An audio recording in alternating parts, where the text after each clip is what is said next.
Shalom, selamat pagi. Perkenalkan, nama saya Mario Latul. Pagi ini izinkan saya untuk berbagi sedikit pengetahuan yang saya dapat, yaitu teologi di dalam kitab Yosua. Di dalam teologi kitab Yosua sendiri terbagi dalam dua bagian utama. Yang pertama berbicara tentang kesetiaan Allah pada perjanjiannya dengan umat Israel. Dan poin yang kedua itu berbicara tentang kebencian Allah pada dosa. Dan yang menjadi pokok utama saya, pokok pembahasan saya pagi hari ini adalah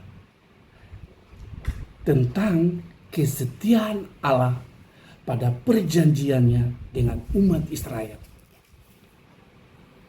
Kenapa demikian?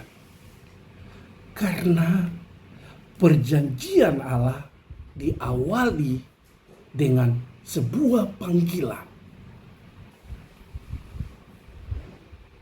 Dan itu bisa kita baca di dalam Kejadian pasal 12 ayat yang pertama sampai ayat yang ketiga. Yaitu ketika Abraham dipanggil, Allah berjanji kepada Abraham bahwa keturunannya akan diberkati, dan dari keturunannya lah seluruh bangsa di muka bumi akan mendapat berkat. Allah juga berjanji kepada Abraham bahwa dia akan memiliki atau dia akan menduduki tanah Kanaan.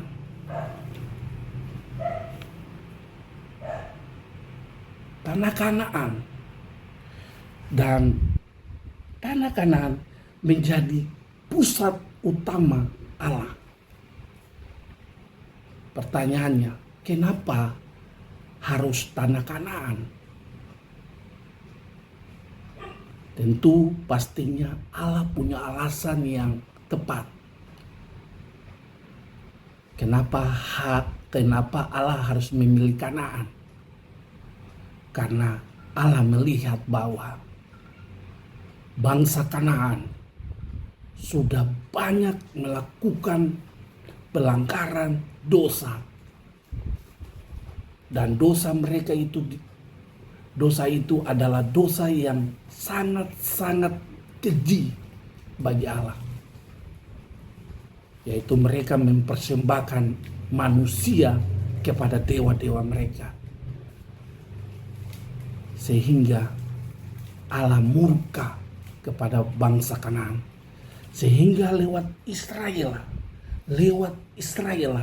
Allah pakai dan Allah gunakan mereka untuk sebagai perpanjangan tangan Allah untuk menghukum bangsa Kanaan. Dan kita lihat bahwa sebelum bangsa Israel masuk ke tanah Kanaan, tanah perjanjian, Allah sudah mempersiapkan mereka, yaitu supaya mereka hidup takut Tuhan, supaya mereka menuruti aturan-aturan perintah-perintah yang sudah ditetapkan Allah bagi Musa, supaya bangsa Israel bisa masuk ke Kanaan. Dan Allah juga tidak segan-segan untuk menghukum bangsa Israel apabila mereka melakukan kesalahan, mereka memberontak kepada Allah.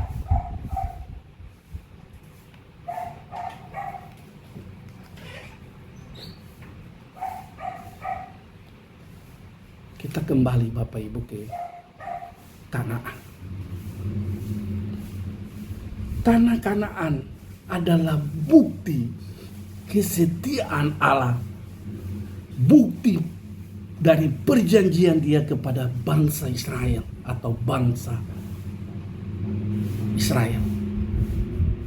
Tanah Kanaan sebagai warisan yang diberikan kepada bangsa Israel bisa kita temukan di dalam Kejadian pasal 12 ayat yang ke-7, kemudian Kejadian pasal 15 ayat yang ke-7 juga,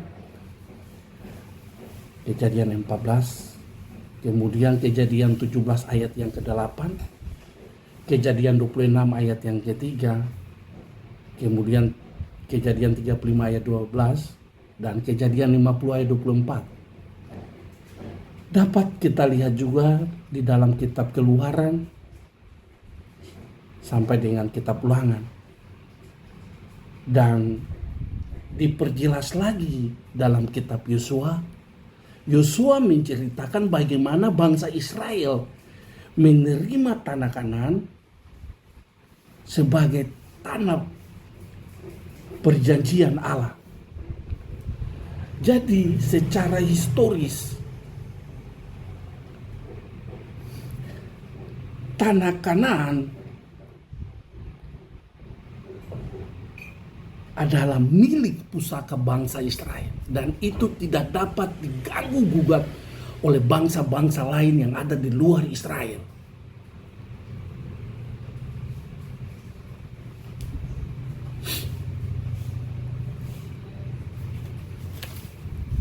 Dan kita melihat bahwa ketika Allah memberikan kepada bangsa Israel atau bangsa Yahudi ini tanah Kanaan. Tanah Kanaan yang dimaksud adalah tanah terakhir mereka harus menetap. Mereka bukan lagi sebagai pengembara. Dan Allah juga memberikan keamanan kepada bangsa Israel.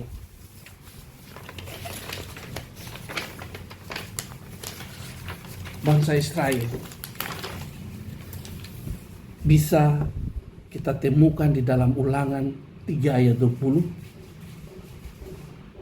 ayat 12 dan 10, kemudian Ulangan 20 ayat 19, juga bisa kita temukan di dalam Yosua pasal 1 ayat yang ketiga. Keamanan kepada bangsa Israel.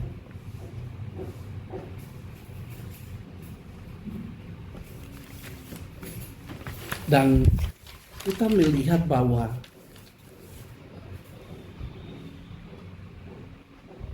bangsa Israel ini atau bangsa Yahudi ini memang satu-satunya bangsa yang dikaruniai yang secara khusus Tuhan anugerahkan kepada mereka. Kalau boleh saya katakan bahwa dunia ini berhutang pada orang Israel atau orang Yahudi, termasuk juga Indonesia. Kenapa demikian? Karena dari mereka lah kita bisa main internet, naik pesawat, naik mobil.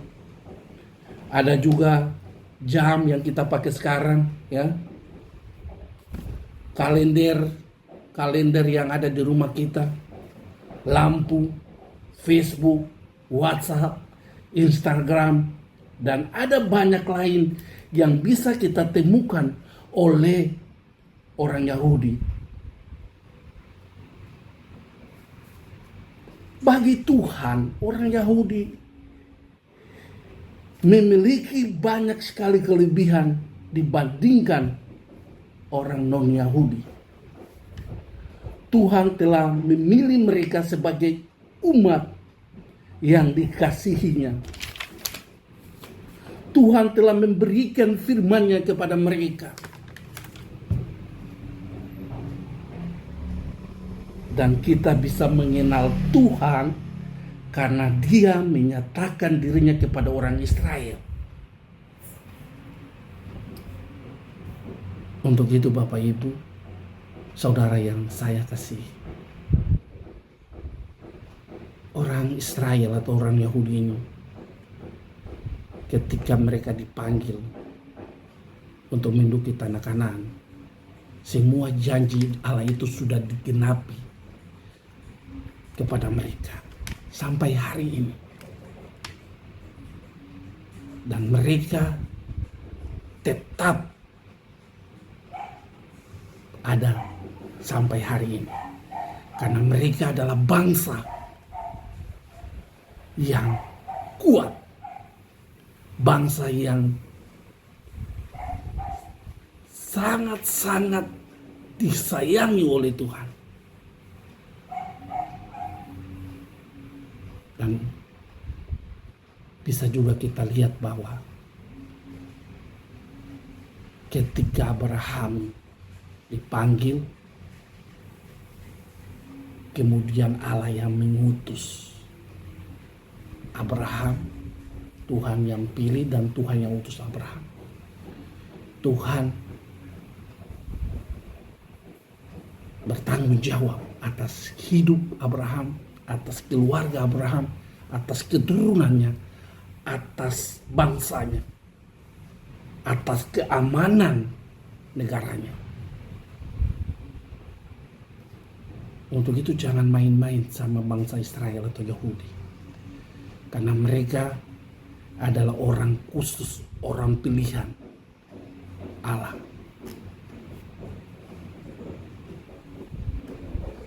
Begitupun dengan kehidupan kita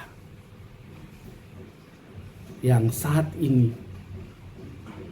kita adalah orang-orang pilihan Allah yang sekarang lagi bersekolah di teologi Bethel Petamburan. Kita harus percaya penuh kepada Tuhan bahwa ketika Allah yang memanggil saya, ketika Allah yang pilih kita, ketika Allah yang nanti utus kita ke ladang-ladang pelayanan kita, Allah yang bertanggung jawab atas hidup kita, atas pekerjaan kita, atas pelayanan kita, atas keamanan kita. Jadi jangan pernah kita tinggalkan Tuhan, jangan pernah kita kecewakan Tuhan, jangan pernah kita bikin Tuhan menangis.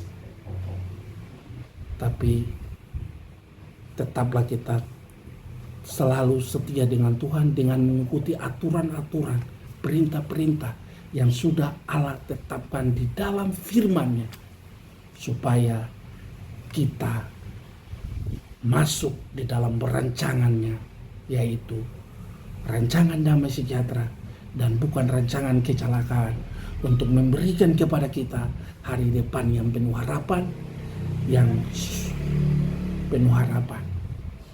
Dalam Yeremia pasal 29 ayat 11 itu sangat jelas. Kalau saudara dan saya masuk dalam rancangan dan rencana Tuhan, maka hiduplah takut Tuhan. Kesimpulan dari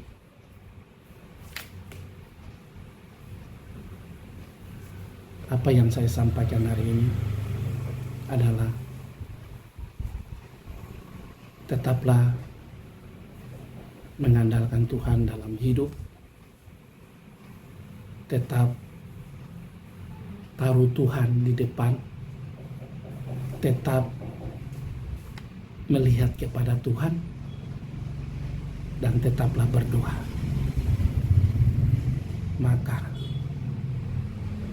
segala yang kau rencanakan, segala yang akan kau lakukan, Tuhan ada di pihakmu. Tuhan tidak akan pernah meninggalkanmu. Tuhan ada selalu bersama denganmu. Terima kasih. Tuhan memberkati. Haleluya.